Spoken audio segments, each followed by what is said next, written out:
Bonsoir, j'espère que cette initiative donne un pas en avant pour les élèves. Donc pour cette séance, on va traiter un exercice concernant l'équilibre d'un solide autour d'un axe fixe. C'est une leçon de tronc commun scientifique. Donc on va tout de suite lire l'exercice.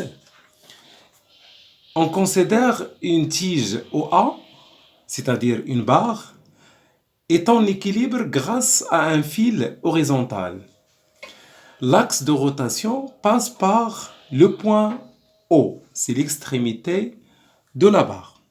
Les données sont la masse de la barre 5 kg, la longueur de la barre COA est égale à 1 mètre et l'angle alpha 60 degrés et l'intensité de la pesanteur c'est 10 newtons par kilogramme.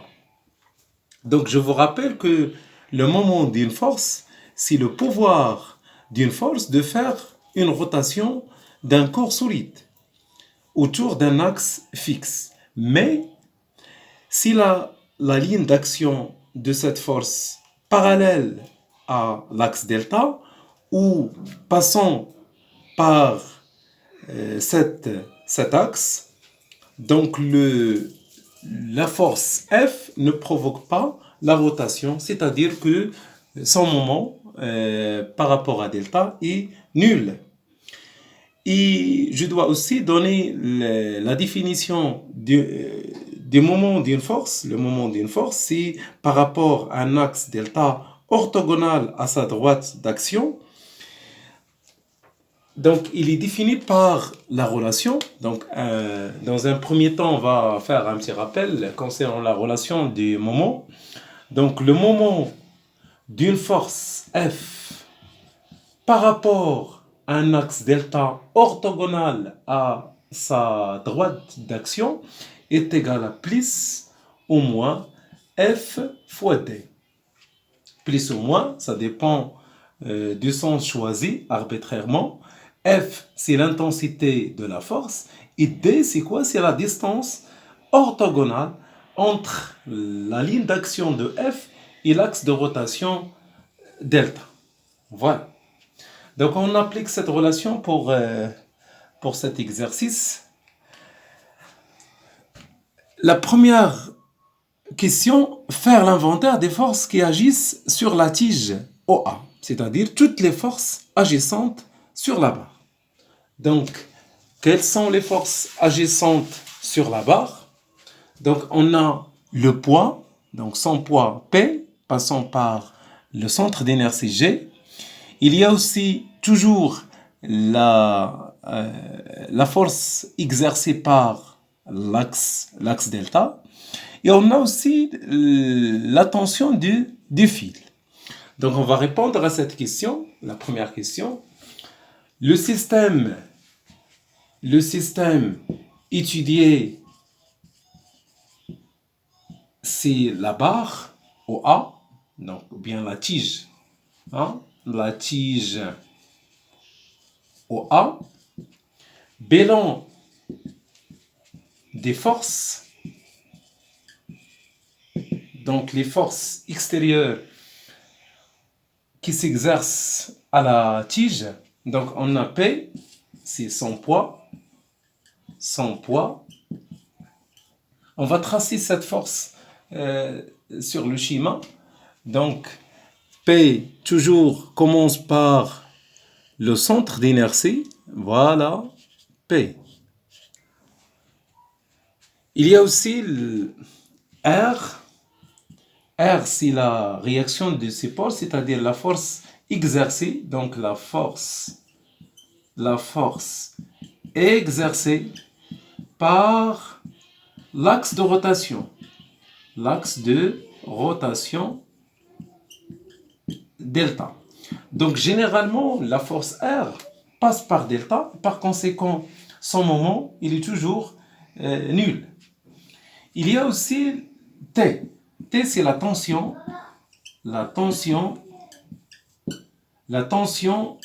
du fil. c'est-à-dire la force exercée. Donc T, c'est la tension du fil, c'est-à-dire la force exercée par le fil. Donc on doit schématiser cette force. Donc la force exercée par le fil, voilà le sens de F, de T plutôt. Donc c'est T. Voilà. Donc voyez ici que le poids faire la rotation de sens opposé du sens choisi. Par contre, la force T faire la rotation de la barre de même sens. C'est-à-dire que le moment de T il est positif et le moment de P il est négatif. Voilà pour la première question. Donc faire l'inventaire des forces extérieures qui agissent sur la barre. Maintenant, on passe à la deuxième question. La deuxième question, c'est en appliquant le théorème des moments, calculer T.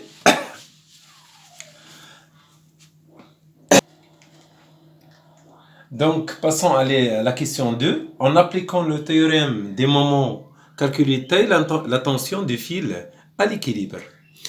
Donc, le théorème des moments dit que si un solide est en équilibre autour d'un axe fixe delta, donc la somme algébrique des moments est nulle. On va tout d'abord faire l'expression de chaque moment. On va commencer par le moment de R. Donc le moment de R, bon, souvent il est 0, newton par mètre, car R, la direction de R passe par delta, ou bien coupe delta. Le moment de P, il est négatif, car il fait la rotation de sens opposé, donc c'est moins P fois D. On note D1 par exemple. D c'est quoi? D c'est la distance orthogonale entre la ligne d'action de P et l'axe de rotation delta. Donc on voit cette distance ici. Donc vous voyez que la distance entre l'axe de delta, donc l'axe c'est comme ça, il est perpendiculaire au tableau, et il y a P. Donc cette distance n'est pas orthogonale. Donc on fait la projection sur la ligne d'action de P, voilà comme ça. Donc la distance qu'on cherche, c'est cette distance-là, D. Donc souvent on utilise soit le cosinus ou bien sinus. Donc cet angle c'est celui-là, voilà alpha. Donc ça c'est le côté opposé et ça c'est le côté adjacent et l'hypoténuse. Donc je pense on applique quoi? On applique sinus de alpha. Donc sinus de alpha. Or sinus de alpha est égal au côté opposé ici D divisé par OG D1. Donc ce qui donne D1 est égal à OG fois sinus alpha. Je remplace donc le moment de P par rapport à l'axe delta. C'est moins P, c'est le poids, c'est mg, fois D1. D1 OG sinus de alpha. Voilà l'expression des moments de P. Maintenant, le moment de T. Donc, le moment de T par rapport à l'axe delta, il est positif. Donc, c'est T fois la distance D2. D2, c'est la distance entre la ligne d'action de T et delta. Donc, on voit cette distance sur le schéma. Donc, voilà T et voilà delta. Je vois que cette distance n'est pas orthogonale, donc on fait la projection de T, voilà, l'axe delta, et la distance qu'on cherche, c'est celui-là. Donc, c'est D2, D2, D1. Donc, on utilise alpha, puisque ça, c'est le côté adjacent. Donc, j'utilise le cosinus. Donc, le cosinus de alpha, c'est le côté adjacent D2 divisé par cette distance. Voilà. C'est OA. C'est la longueur de la barre. Donc, on aboutit D2 est égal à OA, le cosinus de alpha.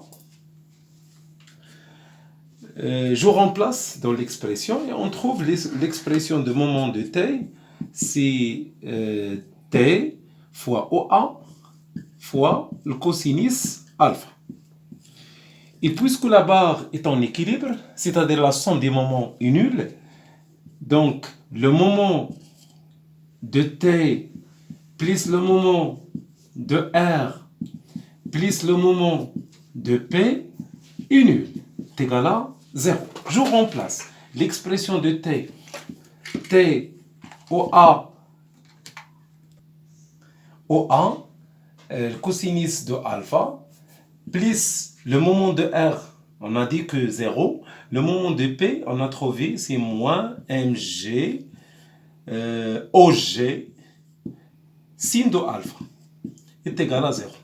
Donc on cherche T, donc T fois OA, le cosinus alpha est égal à mg OG.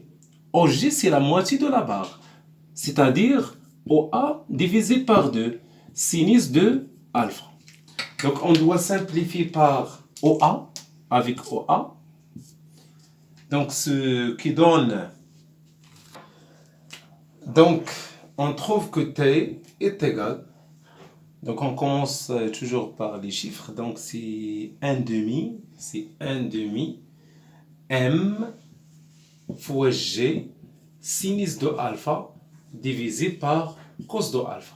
Sinus de alpha divisé par cos alpha, c'est tangente de alpha. Donc t est égal m fois g sur 2, voilà, sur 2, fois tangente de alpha. Voilà l'expression qu'on cherche en utilisant le théorème des moments. Application numérique en utilisant la calculatrice. Donc je remplace tout de suite la masse, c'est 5 kg fois 10 fois tangente de 60 divisé par 2. Donc elle donne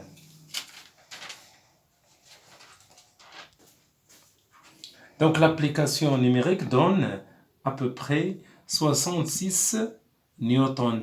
Donc la force, l'intensité de la force, elle est toujours positive. Merci et à la suite, Inch'Allah.